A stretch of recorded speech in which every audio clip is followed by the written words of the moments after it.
Ang inyong pambansang pulisya po ang unang yayakap po dito sa adhikain po ng ating national government na isama doon sa usapang pangkapayapaan dyan sa rehiyon ng Bangsamoro, yung pagtanggap natin dito sa mga kababayan po natin na nagnanais na lumahok at mapasama po sa hanay ng kapulisan. Ganap ng pulis ang nasa 100 miyembro ng Moro Islamic Liberation Front at Moro National Liberation Front. Nagtapos ang mga ito kahapon sa Police Regional Office, Bangsamoro Autonomous Region na dinaluhan pa ni Pangulong Ferdinand Marcos Jr. Sa 100 nagtapos, 50 dito ang miyembro ng MNLF at 50 din ang MILF. 72 ang lalaki at 8 naman ang babae, habang 2 naman ang hindi pinalad. Matapos na mag-resign ang isa sa mga ito at bumagsak naman sa medical examination ang isa pa.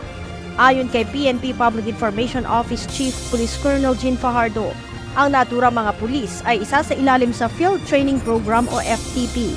Sila po ay ida-download sa mga police stations po natin at magkakaroon po sila ng actual experience at magiging observers po sila sa patrol case po nila, traffic at saka investigation po. So may expose po sila dyan sa actual duties and functions po ng ating mga kapulisan para once matapos po yung kanilang field training program ay babalik po sila doon sa training units po nila para po doon sa assessment.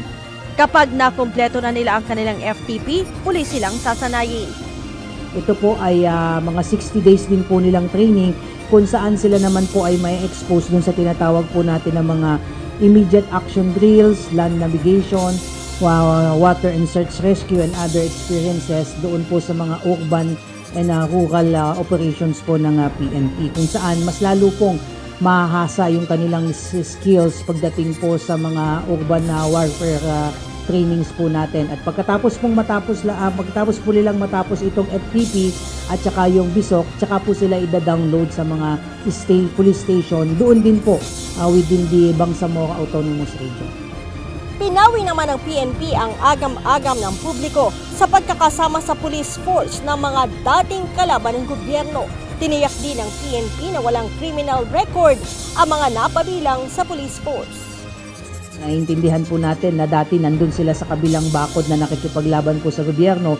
Kung 100 po na nakatapos po ng basic recruitment training po nila ay umaasa po tayo na niyakap nila itong pagbabago sa kanilang buhay. Inaasahan din natin sila rin yung magsisilbing ehemplo ng mga kapwa po nila, mga dating nasa kabilang panig po ng pakikipaglaban sa gobyerno.